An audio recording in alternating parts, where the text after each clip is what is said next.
사도신경화식으로 주일 예배 시작하겠습니다. 전능하사 천지를 만드신 하나님 아버지를 내가 믿사오며 그 외아들 우리 주 예수 그리스도를 믿사오니 이는 성령으로 잉태하사 동정녀 마리아에게 나시고 본디오 빌라도에게 고난을 받사 십자가에 못 박혀 죽으시고 장사한 지 사흘 만에 죽은 자 가운데서 다시 살아나시며 하늘에 오사 전능하신 하나님 우편에 앉아 계시다가 저리로서 산자와 죽은 자를 심판하러 오시리라. 성령을 믿사오며 거룩한 공회와 성도가 서로 교통하는 것과 죄를 사하여 주시는 것과 몸이 다시 사는 것과 영원히 사는 것을 믿사옵나이다. 아멘. 한 목소리로 하나님께 영광 돌리며 찬양 돌리며 나아가겠습니다.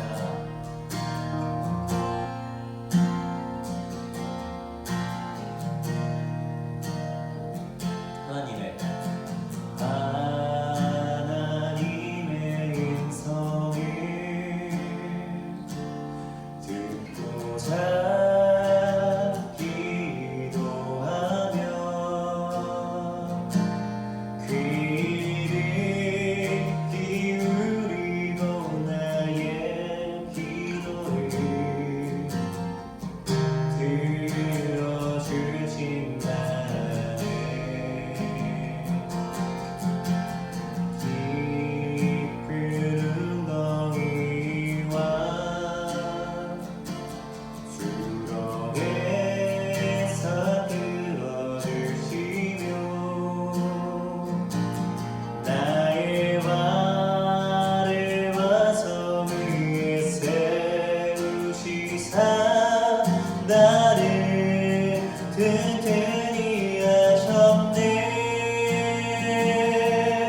새 노래로 부르자 랄라라. 하나님께 올린 찬송을 새 노래로 부르자. 하나님 사랑을 이절로 고백합니다. 주를 의지하고 또 말하지 않으며 거짓에 치우치지 아니하며 복이 있으리라. 여호와 나의 주는 크신 권능의 주라. 그의 크신 권능으로 우리를 사랑하여 주시네.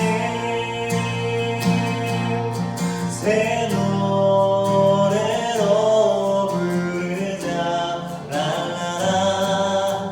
하나님께 올릴 찬송을 새 노래로 부르자. 하나님 사랑을 새 노래로 새 노래로 부르자 랄라라. 하나님께 올린 찬송을 새 노래로 부르자. 하나님 사랑을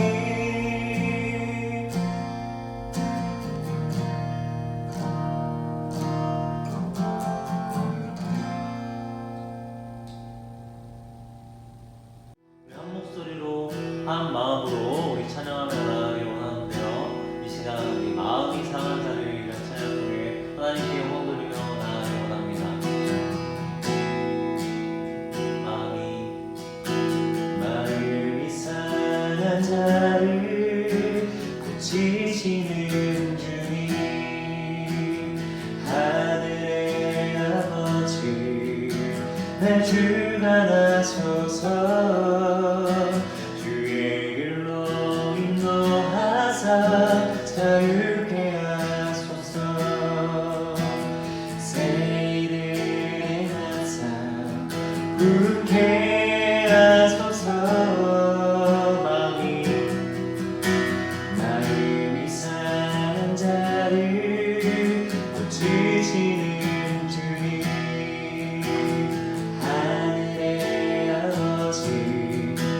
나를 안아소서. 주의 길로 인도하사 자유케 하소서. 새 일을 하사 부르게 하소서. 의에 줄이고 목이 마르니 성령의 기름 부으소서. 의에 줄이고 목이 마르니 내 잔을 채워주소서. 2절로 고백합니다. 성령으로 채우사 주 오게 하소서. 주의 임재 속에 은혜하게 하소서. 주 뜻대로 살아가니 세상 날까지 나를 잊으시고 새날 열어주소서. 의에 줄이고 목이 마르니 성령의 기름 부으소서. 의에 줄이고 목이 마르니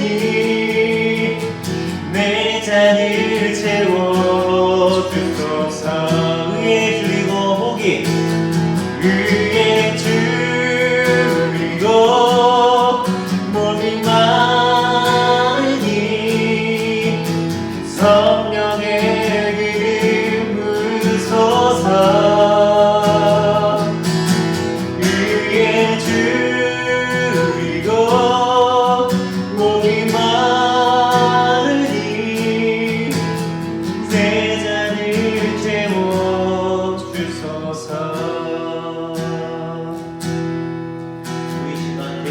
기도하시기 전까지 여러분 자리에서 잠깐의 묵상으로 예배 준비하며 나가겠습니다.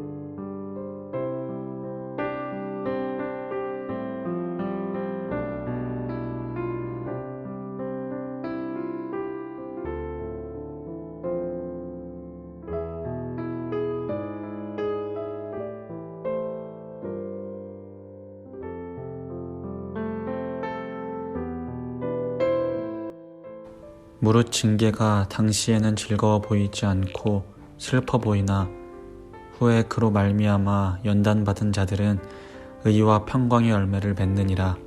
아멘. 오늘도 우리의 삶 가운데 사랑으로 함께 하시고 우리로 인해 기쁨을 이기지 못하시는 주님, 오늘도 우리가 각자의 자리에서 주님을 예배합니다. 집중하지 못하는 마음 잡아주시고 귀한 은혜의 시간 되게 해주세요. 전 세계적으로 코로나 바이러스로 인해 고통과 아픔이 끊이지 않고 믿기 힘든 범죄들과 서로에게 비난과 상처를 주는 이 때에 많은 혼란 속에서 하루하루를 답답한 마음으로 살아갑니다. 이런 상황들에 화도 나고 두려움과 원망스러운 마음도 생겨납니다. 이 어려운 세상 가운데 주님의 마음을 품고 살아가는 주님의 자녀 되기를 소망합니다. 목사님을 통해 주님의 말씀을 듣습니다. 내 뜻이 아닌 우리에게 주실 그 귀한 의미를 내 마음에 새길 수 있게 해주세요. 우리를 사랑하시고 모든 순간 함께 하시는 우리 주 예수 그리스도의 이름으로 기도합니다. 아멘.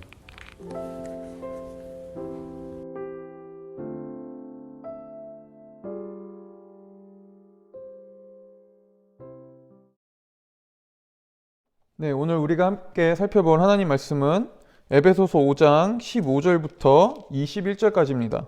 에베소서 5장 15절부터 21절까지 다 같이 성경책을 펴고 저를 따라서 읽어주시면 감사하겠습니다. 먼저 15절입니다. 그런즉 너희가 어떻게 행할지를 자세히 주의하여 지혜 없는 자 같이 하지 말고 오직 지혜 있는 자 같이 하여 세월을 아끼라. 때가 악하니라. 그러므로 어리석은 자가 되지 말고 오직 주의 뜻이 무엇인가 이해하라. 술 취하지 말라. 이는 방탕한 것이니 오직 성령으로 충만함을 받으라. 시와 찬송과 신령한 노래들로 서로 화답하며 너희의 마음으로 주께 노래하며 찬송하며 범사에 우리 주 예수 그리스도의 이름으로 항상 아버지 하나님께 감사하며 그리스도를 경외함으로 피차 복종하라. 아멘.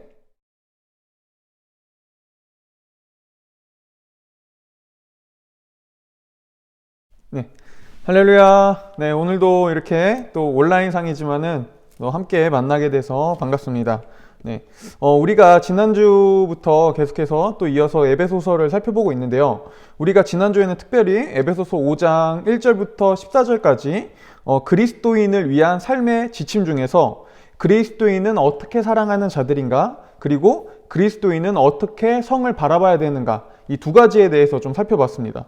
그리고 이제 오늘 우리가 15절에서부터는 이제 성경은 그리스도인의 삶의 지침 중에 하나로 시간에 대해서 얘기해줘요. 그러니까 그리스도인에게 시간은 어떤 것인가, 그리스도인은 시간을 어떻게 사용해야 되는가, 이게 여기에 대해서 말해준다는 것이죠. 그런데 특별히 이때 성경은 그리스도인의 시간 관리를 얘기할 때 이런 것들을 말하지 않아요.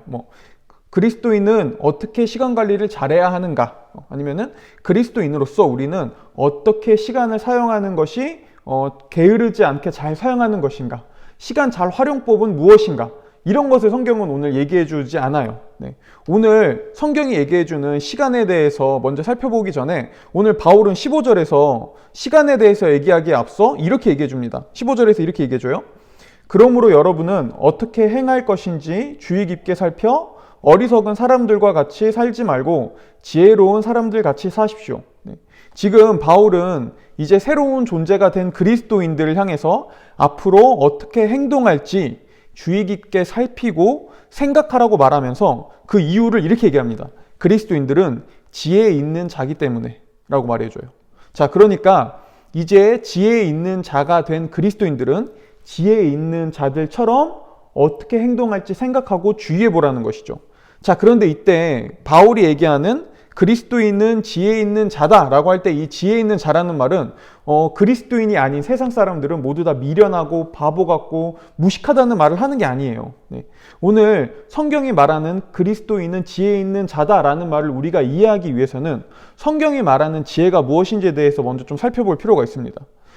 성경은 지혜를 얘기할 때 일반적으로 우리가 생각하는 개념과는 조금 다른 개념을 얘기해줘요.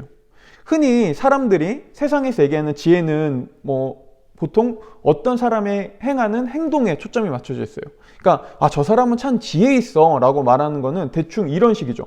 누군가가 정말 처세술이 뛰어나거나 아니면 뭔가 되게 반짝이는 아이디어로 남들이 하지 않는 그런 생각들, 되게 창의적인 생각들을 할 때, 아니면 어떤 창의적인 행동을 할 때 사람들은 그런 걸 가지고 저 사람은 되게 지혜로워, 지혜 있어 라고 얘기하죠. 하지만 성경은 그런 우리가 어떤 사람인가, 어떤 행동을 하는가를 가지고 지혜라고 말하지 않아요. 성경이 말하는 지혜는 하나님과 우리와의 관계를 사이에 두고 있어요. 예전에 제가 한 그 요리 프로그램, 외국에서 한 요리 프로그램을 본 적이 있는데요. 그때 이 외국인 두 여성 참가자가 이제 경쟁자로서 서로 요리 대결을 하는데, 이제 요리 대결을 시작하자마자 한 참가자에게 아주 심각한 문제가 하나 발생했었어요. 그게 뭐냐면은 이제 요리에 필요할 재료 뚜껑이 이게 안 열리는 거예요. 꽉 닫혀가지고. 그래서 막 안간힘을, 그 참가자가 막 안간힘을 쓰고 따려고 하는데도 뚜껑이 안 열리는 거죠. 그래서 막 이 여성 참가자가 요리는 시작하지도 못하고 막 당황해가지고 식은땀을 흘리면서 어떻게 해야 될지 모르다가 갑자기 이 그 소스통을 들고 관객석으로 향하더라고요. 그래서 관객석에 있는 한 남자한테 이 소스 뚜껑을 주니까 그 남성이 소스통에 있는 뚜껑을 딱 따서 다시 그 여성 참가자에게 전해주는 그런 장면을 본 적이 있습니다. 자, 그런데 이때 그 여성 참가자가 소스통을 건네줬던 그 관객이 바로 이 참가자의 아버지였어요. 네. 자, 오늘 성경이 말하는 지혜가 바로 이런 거예요. 그러니까 이 여성 참가자가 이 소스통을 어떤 관객석에 가서 관객석에 있는 자기 아버지한테 따달라고 한 것도 지혜였지만은 성경이 말하는 지혜는 그게 아니라 먼저 자신의 힘으로 할 수 없는 일을, 이게 자신의 힘으로 할 수 없는 일이라는 것을 깨닫고 자신보다 더 능력 있고 힘이 센 아빠한테 가서 부탁하는 거, 아빠를 의지하는 거, 이게 지혜라고 얘기하는 거죠. 그리고 그것처럼 우리가 우리보다 훨씬 더 지혜롭고 능력 있는 하나님 아버지를 인정하고 그분을 의지하는 것, 이게 성경이 말하는 지혜예요. 그래서 이걸 가지고 성경에서 지혜에 대해 가장 많은 이야기를 다루는 잠언은 이 성경이 말하는 지혜를 이렇게 얘기해 줍니다. 잠언 9장 10절에서요. 이렇게 얘기해 줘요. 여호와를 경외하는 것이 지혜의 근본이요 거룩한 분을 아는 것이 슬기의 근본이다. 자, 지금 성경이 뭐라고 얘기하죠? 하나님을 아는 것이야말로 지혜라고 얘기하는 거예요. 자, 그러니까 일반적으로 세상이 말하는 것처럼 성경이 말하는 지혜는 내가 똑똑하고 얼마나 잘났는가가 아니라 하나님이 어떤 분이신지를 아는 것. 그러니까 하나님이 얼마나 능력 있고 위대하며 그분이 얼마나 지혜로운 분인지를 우리가 인정하고 아는 것. 이게 지혜라고 얘기하는 것이죠. 자, 여러분, 흔히 이 주식을 투자하는 전문가들 사이에서 되게 중요한 격언처럼 들리는 이야기가 하나 있는데요. 바로 이런 거예요. 당신이 무엇인가를 가장 잘 안다고 생각할 때가 가장 위험할 때다. 이 말은 수많은 경제 전문가들이 시장 경제 원리와 원칙들을 연구하고 그것들을 학습하면서 자, 이제 우리가 이만하면은 완벽한 경제 원리를 알고 이해하고 이제 성공할 수 있는 투자적인 전략을 짤 수 있어 라고 자만할 때마다 그 인간의 힘으로 인간의 예측대로 모든 것이 흘러가지 않는 그런 시장 경제의 상황들, 이 환경의 우리 주변의 환경들, 이런 것들 때문에 항상 예측이 틀릴 수 있다는 것을 수많은 경험을 통해 깨달은 그런 깨달음을 얘기하는 경험이죠. 네. 당신이 가장 잘 안다고 생각할 때가 가장 위험할 때다. 자, 그런데 이런 원리는 사실 경제뿐만 아니라 우리의 삶 속에서도 마찬가지죠. 우리가 무엇인가를 다 안다고 확신할 때마다 우리는 우리의 생각과 계획대로 흘러가지 않는, 우리의 예측에 절대 없었던 그런 어떤 상황들을 맞이하곤 해요. 그리고 이렇게 우리의 예측과 계획에 벗어나는 그런 상황을 맞이할 때마다 우리는 우리의 계획과 우리의 그런 예측이, 우리의 지혜가 얼마나 보잘것없는 것인지를 여지없이 깨닫죠. 네. 지금 오늘날 우리가 경험하고 있는 것 또한 마찬가지죠. 네. 전혀 인류가 예측할 수 없었던, 예측했다 해도 이렇게까지인지 몰랐던 눈에 보이지 않는 바이러스 하나 때문에 지금 얼마나 크게 세계 경제가 휘청거리고 사람들의 지금 목숨이 위태롭고 일상이 지금 무너져 있는 그런 경험들을 우리가 하고 있잖아요. 이렇듯 성경이 말하는 지혜는 이렇듯 우리는 얼마나 우리가 지금까지 지혜롭고 우리가 다 알고 있다라는 것이 결코 완벽하지 않고 완전하지 않다는 것을 일상 속에서도 너무나 쉽게 경험할 수 있다고요. 네. 자, 성경이 하나님을 인정하고 하나님을 경외하는 것이야말로 참된 지혜라고 말하는 이유가 바로 여기에 있어요. 네. 성경이 말하는 지혜는 인간은 모든 것을 다 알 수 없는 한계가 분명한 존재이기 때문에 그 사실을 인정하고 인간이 이해할 수 없는 범주인, 인간보다 더 지혜로운 분이 있다는, 하나님이 있다는 것을 인정하고 그분을 의지하라고 말하는 것이죠. 그리고 우리가 진짜 지혜이신 하나님을 인정하고 그분을 의지할 때 우리는 생각보다 많은 우리 인생의 문제점들이, 의문점들이 해결되는 것을 알 수 있습니다. 왜냐하면은 하나님이야말로 진정한 지혜로우신 분이라면, 아니 하나님이 오히려 지혜 그 자체라면 당장 우리가 이해할 수 없는 우리의 상황들, 환경들, 우리 인생을 가지고 우리가 그것을 무조건 부당하고 그것을 무조건 나쁘다고 투정할 수만은 없거든요. 내가 이해할 수 없다고 그것이 옳지 않다고 우리는 쉽게 말할 수 없거든요. 왜냐하면은 진짜 지혜로우신 하나님이 있다는 것은 우리가 다 이해할 수 없는 것이 얼마든지 있다는 것을 우리로 하여금 인정하고 그래서 우리로 하여금 겸손하게 우리보다 지혜로운 하나님을 의지하고 그분에게 도움을 청할 수 있도록 해주는 하나의 통로가 되니까요. 그래서 이걸 가지고 팀 켈러는 이렇게 얘기했어요. 우리의 눈에 하나님의 일이 부당하고 나쁘게 보이는 이유는 우리가 하나님보다 더 지혜롭다고 생각하기 때문이다. 결국 여러분, 하나님이 우리보다 지혜롭다는 사실을 우리가 인정한다면 우리는 우리가 다 이해할 수 없는 현실과 상황 속에서도 그것을 겸허하게 인정하고 오히려 우리보다 지혜로우신 하나님을 의지하고 신뢰할 수 있게 된다는 것이죠. 바로 이게 성경이 말하는 지혜, 하나님을 인정하고 그분을 우리가 찾는 것이라고 말하는 이유입니다. 그러므로 오늘 성경이 15절에서 지혜 있는 자 같이 행동해라 라는 말은 이런 말이에요. 그리스도인인 너희는, 쉽게 말하면 너희가 정말 지혜로운 것이 아니라 정말 참된 지혜로우신 하나님을 인정할 줄 아는 너희는 어떤 행동을 하거나 결정할 때 너희가 다 알고 있는 것처럼, 우리가 옳은 것처럼 어떤 행동을 하거나 결정하지 말고 진짜 지혜로우신 하나님의 뜻이 무엇인지를 겸허하게 찾고 그분에게 물어보아라. 하나님의 뜻이 무엇인지 우리가 생각해 보아라. 그리고 그 생각대로 그 뜻을 찾는 그 모습으로 행동해라 라고 말한다는 것이죠.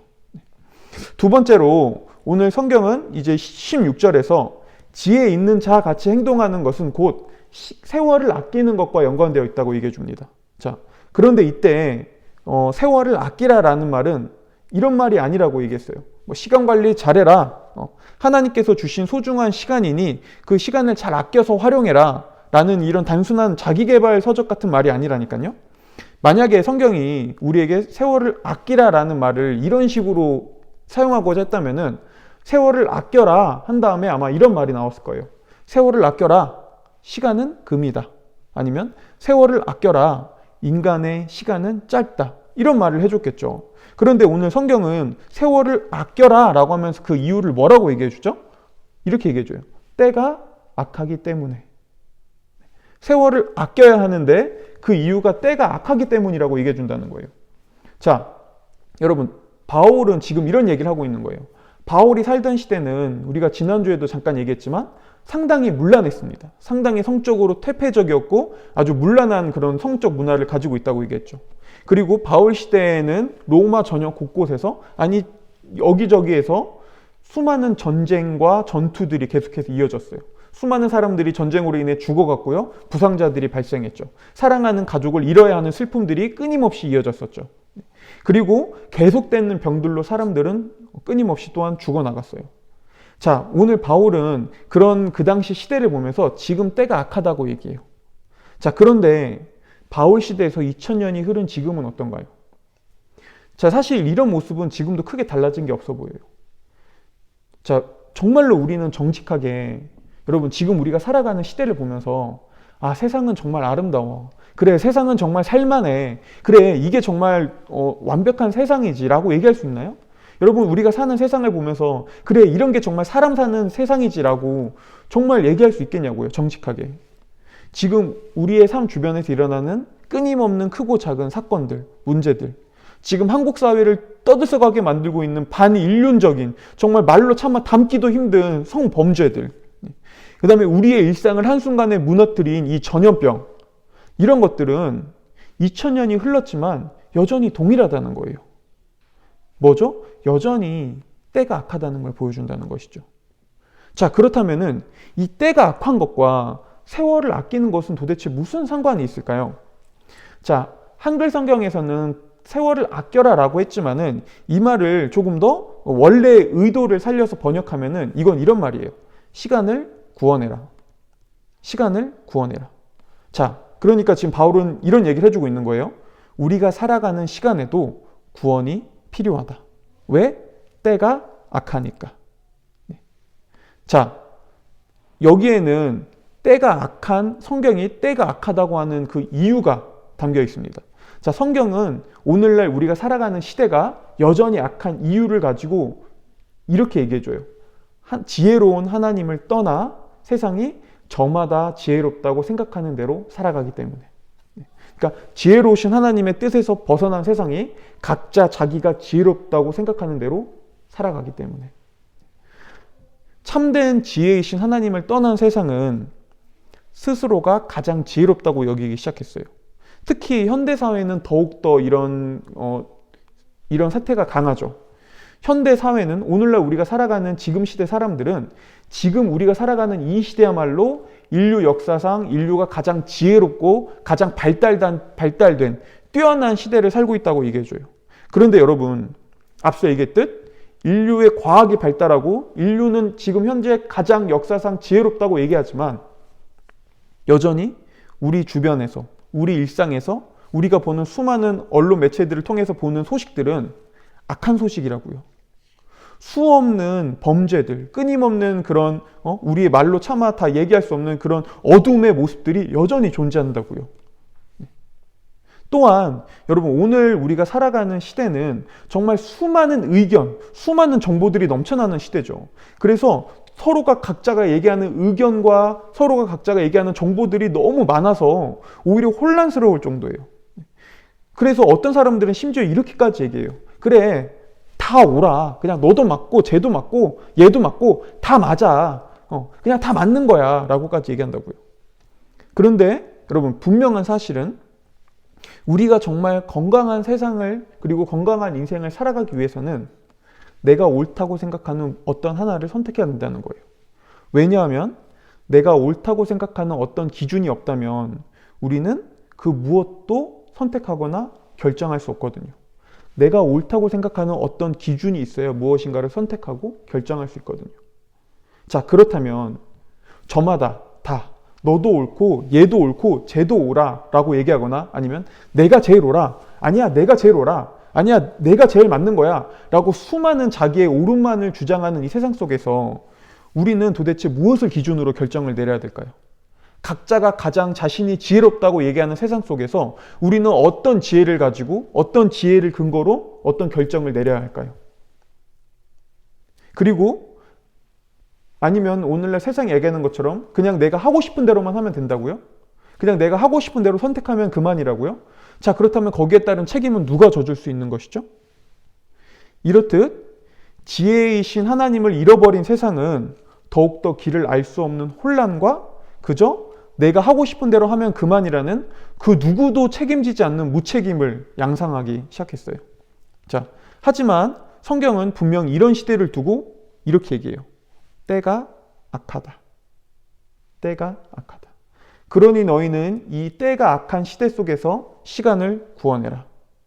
자, 그렇다면 우리는 성경이 말하는 시간을 구원하라는 말이 이런 말인 것을 알 수 있습니다. 참 지혜이신 하나님의 뜻이 무엇인지를 고민하며 그분의 뜻을 따라 살아라. 그러니까 정말 하나님이야말로 참 지혜이시고 그분의 지혜가 유일하게 옳다는 것을 믿는 그리스도인들은 그 지혜로우신 하나님의 뜻을 찾고 그분의 뜻이 무엇인지를 생각하며 고민해라. 그리고 그분의 뜻을 따라 살아라 라고 말하는 것이죠. 그것을 이걸 가지고 성경은 17절에서 이렇게 얘기해 주잖아요. 제가 읽어드릴게요.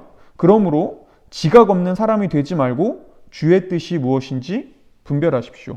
네. 자, 그렇다면 지금 바울은 이런 얘기를 해주고 있는 거예요. 하나님이야말로 정말 지혜롭고 참된 하나님의 뜻이야말로 유일한 지혜라는 것을 인정하는 그리스도인들은 단순히 세상의 외침, 세상의 가치관을 그저 무조건적으로 따라 사는 자들이 아니라 이 세상 속에서 각자 저마다가 옳고 다 맞다고 얘기하는, 각자가 다 지혜롭다고 얘기하는 이 세상 속에서 하나님이 진짜 하나님이 참 지혜라는 것을 인정하는 그리스도인들은 그 지혜로우신 하나님의 뜻과 목적이 어디에 있는지를 찾고 그것을 질문해가며 그것을 분별해라 라는 것이죠. 그리고 하나님과 함께 사는 법을 배우며 시간을 구원하라는 거예요. 이게 바로 성경이 말하는 시간을 구원하라, 시간을 아끼라 라는 의미입니다.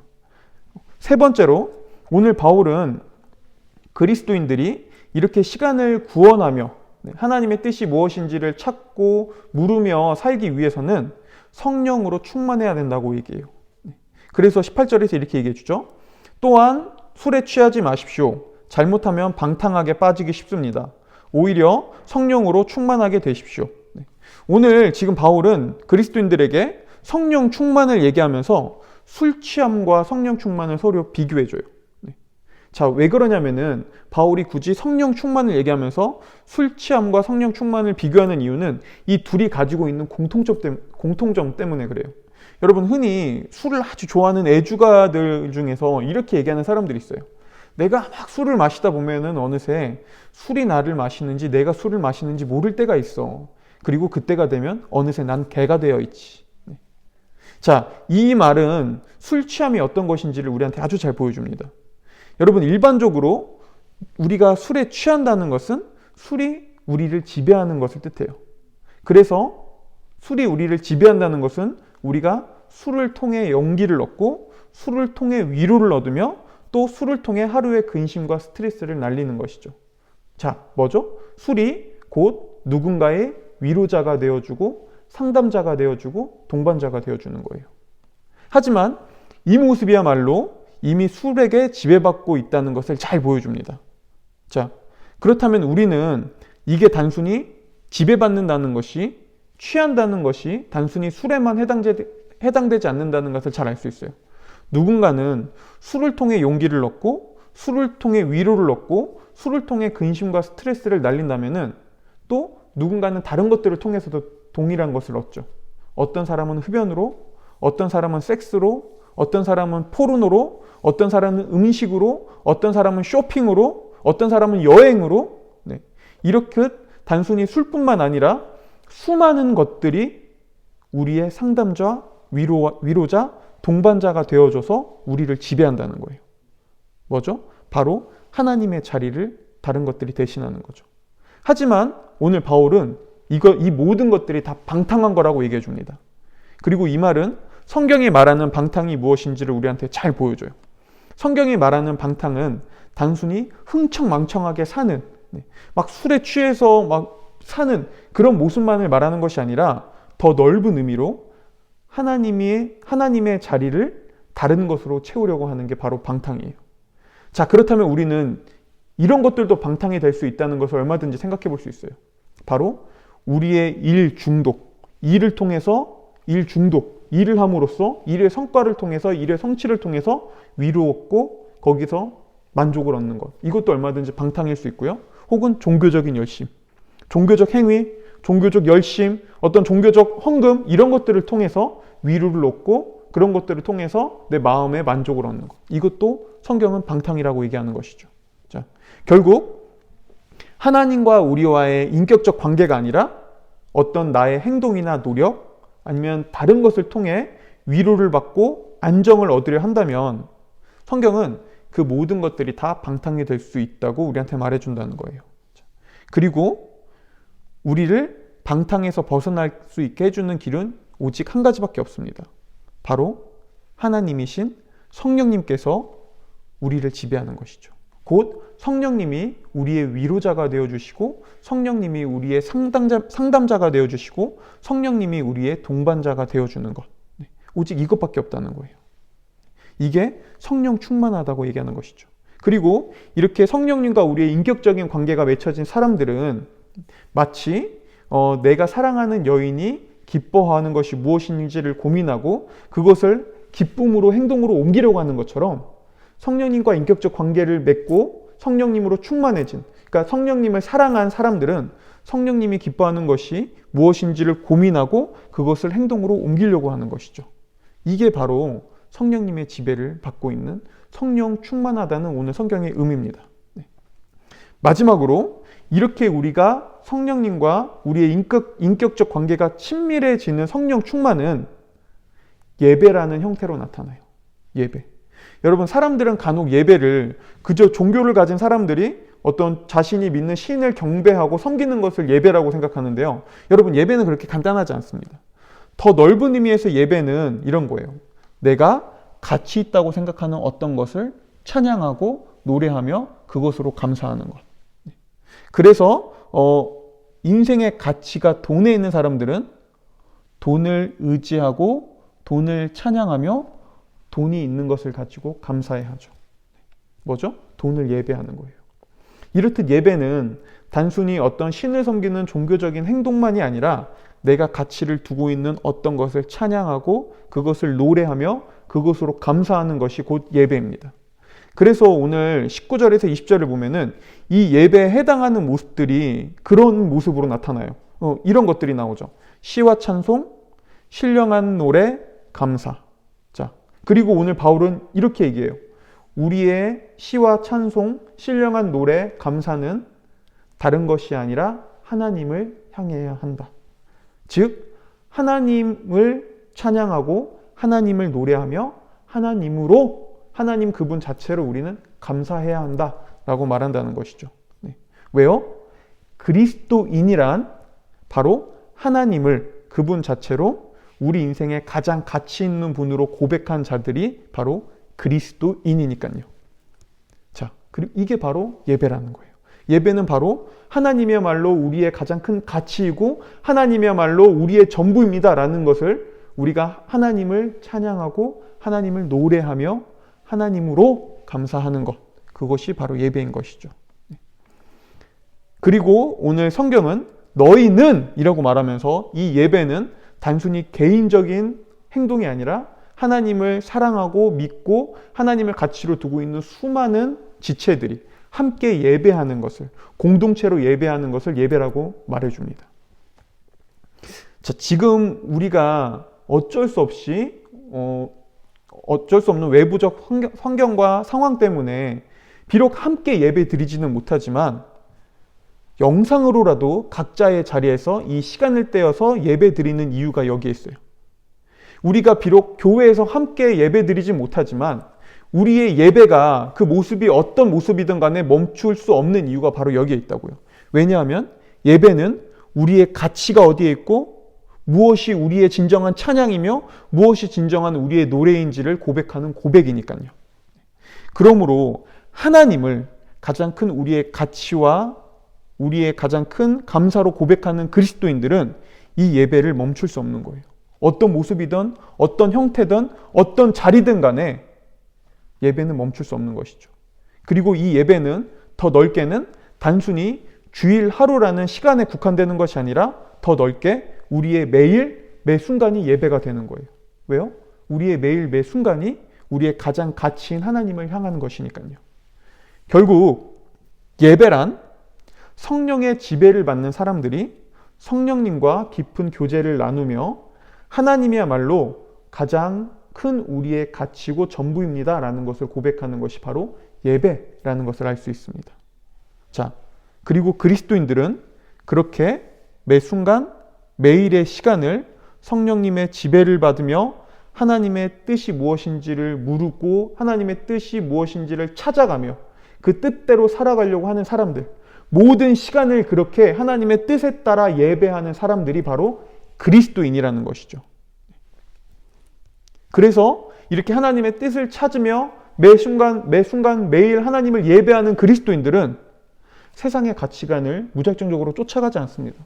세상이 이렇게 얘기한다고 그것을 따라가거나 세상에 이게 맞는 거야, 바보야, 왜 너 그렇게 살아? 라고 하면 아 그래, 역시 그게 맞는 건가? 라고 아무 생각 없이 그냥 그걸 따라가는 사람들이 아니라는 거예요. 그리스도인은 정말로 세상이 이렇게 외치고 세상에 이게 맞는 거야, 야 그냥 이렇게 살아 라는 그 흐름 속에서 그저 그것을 막연하게 쫓아가는 자들이 아니라 그 속에서 하나님의 뜻은 무엇이지? 하나님께서 원하시는 것은 무엇이지? 하나님의 말씀은 무엇이지? 라는 것을 생각하며 이 악한 시간 속에서 하나님의 뜻대로 살아가는 자들, 하나님을 예배하며 살아가는 자들, 곧 시간을 구원하는 자들이 바로 그리스도인이라는 것이죠. 그러니 여러분, 내가 어떤 존재인지를 기억하고 진짜 우리의 지혜가 어디에 있는지를 아는 자답게 사세요. 세상이 말하는 내가 지혜야, 이게 옳은 거야 라는 것을 무작정 따라 사는 것이 아니라 진짜 우리의 지혜는 하나님께 있다는 것을 고백하는 것이 그리스도인이라면 그 지혜로우신 하나님이 우리한테 원하시는 것은 무엇인가? 그 지혜로우신 하나님이 지금 이 시간 속에서, 이 상황 속에서 우리에게 원하는 모습은 무엇인가? 우리에게 원하는 삶은 무엇인가? 우리가 어떤 선택과 결정을 내릴 때 그저 세상의 방향성만을 쫓아가는 것이 아니라 정말 참된 지혜로우신 하나님께서 원하시는 선택과 결정은 무엇인가를 물으면서 살아가라는 것이죠. 그렇게 우리의 시간을 더욱더 하나님의 뜻에 따라 살아가는 것. 이게 시간을 구원하는 자들인 그리스도인이라는 겁니다. 그러므로 여러분, 그렇게 더욱더 우리의 시간을 구원하면서 살아가세요. 우리가 어떤 자인지를 기억하고 우리에겐 참된 지혜가 있다는 사실을 기억하며 그 지혜에 맞게 하나님께서 우리에게 주신 목적이 무엇이고 삶의 의미가 무엇이며 그분의 정말 우리 인생의 옳음과 지혜가 무엇인지를 아는 자들답게 그 의미와 목적을 발견하며 살아가라는 것이죠. 이게 그리스도인의 시간입니다. 부디 이렇게 하나님의 지혜를 따라 우리의 시간을 구원해 나가는 그런 저와 우리 대방교회 청년회가 되기를 소망합니다. 우리 이 시간에는 잠시 오늘 들었던 말씀을 가지고 어느새 우리 가운데 그저 아무런 생각 없이 우리 또한 내가 그리스도인이라고 하면서 하나님의 뜻은 무엇일지, 하나님께서 원하시는 것은 무엇일지 어느새 생각하지도 않고 그저 세상의 흐름, 세상의 외침, 세상이 말하는 것들만 쫓아 살았다면 정말 이제 우리가 있는 자리에서 하나님의 뜻이 무엇인지, 하나님이 말씀하시는 것이 무엇인지, 정말 그 지혜로우신 하나님이 우리에게 뜻하시는 것이 무엇인지를 내가 따라 살겠습니다라는 그런 마음을 가지고 잠시 1분 동안 말씀을 가지고 묵상 기도하도록 하겠습니다. 다 같이 기도하겠습니다.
하나님, 오늘도 우리가 하나님 앞에 이렇게 각자의 자리에서 정말 우리의 참된 가치가 어디에 있고 우리의 정말 전부가 누구이며 정말 우리의 정말 감사와 찬양 노래가 누구를 향해야 되는지를 우리가 다시 한번 기억하는 마음으로 우리가 각자 삶 속에서 하나님을 이 시간 예배합니다. 하나님, 정말 우리의 예배가 이 순간에 멈추는 것이 아니라 우리의 매일의 삶이, 우리의 매 순간이 하나님을 향한 예배가 되게 하시고 정말 우리가 그 매일의 삶 속에서 그저 세상의 흐름을 따라 사는 자들이 아니라 정말 하나님의 뜻을 쫓아가고 정말 참된 지혜가 하나님께 있음을 고백함으로 정말 참된 하나님의 지혜를 물으며 정말 삶의 의미와 목적과 건강한 우리의 인생을 살아가는 법을 배우는 그런 그리스도인다운 삶을 살아갈 수 있는 그런 주님의 자녀들이 되게 하여 주시옵소서. 하나님, 지금 우리의 삶 속, 우리의 상황 속, 이 지금 너무나 혼란스러운 시대 속에 있습니다. 하나님, 이 속에서도 우리가 더욱더 하나님의 뜻이 무엇인지를 찾고 물으며 그곳을 향해 기도할 수 있는, 그것을 더욱더 발견해 갈 수 있는, 또 하나님의 그런 뜻을 찾고 음성을 들을 수 있는 그런 주님의 자녀들 되게 하여 주시옵소서. 이 모든 건 예수님의 이름으로 기도합니다. 아멘. 이제는 우리 주 예수 그리스도의 은혜와 하나님 아버지의 무한하신 사랑과 성령님의 지금도 함께 하시고 교통하심이 이제 정말 참된 지혜인 하나님을 따라 하나님의 뜻을 찾아가며 성령 충만하여 성령님의 지배를 받고 살아갈 정말 각자의 삶의 자리에서 예배드리는 주님의 자녀들 위해 이제부터 영원토록 함께 있을지어다. 아멘.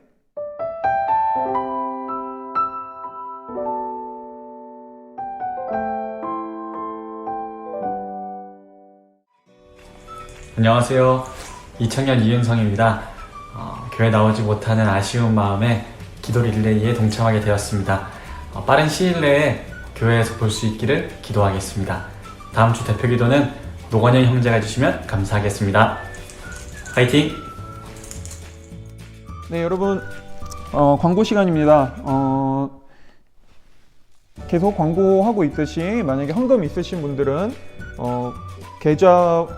교회 계좌로 헌금 보내주시면 감사하겠고요. 그 다음에 또 우리 지지난주부터 계속해서 이제 부장이사님으로 시작해서 우리 또 은진자매, 그 다음에 이번 주에 윤성 형제 이렇게 계속 대표기도 해주고 또 이어서 잠깐 인사해주고 있는데, 여러분들 또 다음 사람 지목하면은 너무 또 싫다고 막 하지 말고, 네, 우리 기쁨으로 함께 동참해줘서 같이 좀 인사하고 오랜만에 얼굴 보는, 이렇게라도 좀 같이 좀 소통하는 시간을 가졌으면 좋겠습니다.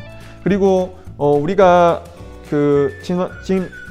그리고 우리가 저번에 여러분들이 모아줬던 그 헌금 지금 단체에 연결이 됐거든요. 그래서 지금 그쪽에서 우리와 연결될 교회를 찾아서 다음 주 중으로 알려준다고 했습니다. 그렇다면 이제 아마 한 두 개 정도 교회가 될 것 같은데, 그 2개 정도 교회에 저희가 흘려보내고 어느 교회에 흘려보냈고 얼마를 흘려보냈는지 제가 다시 한번 광고 시간에 구체적으로 알려드리도록 하겠습니다. 네, 그러면은 우리 또 다음에 만날 이 시간까지 여러분 삶의 자리에서 건강 조심하시고 또 빨리 만날 수 있도록 좀 같이 기도해 주셨으면 좋겠습니다. 네, 이상입니다.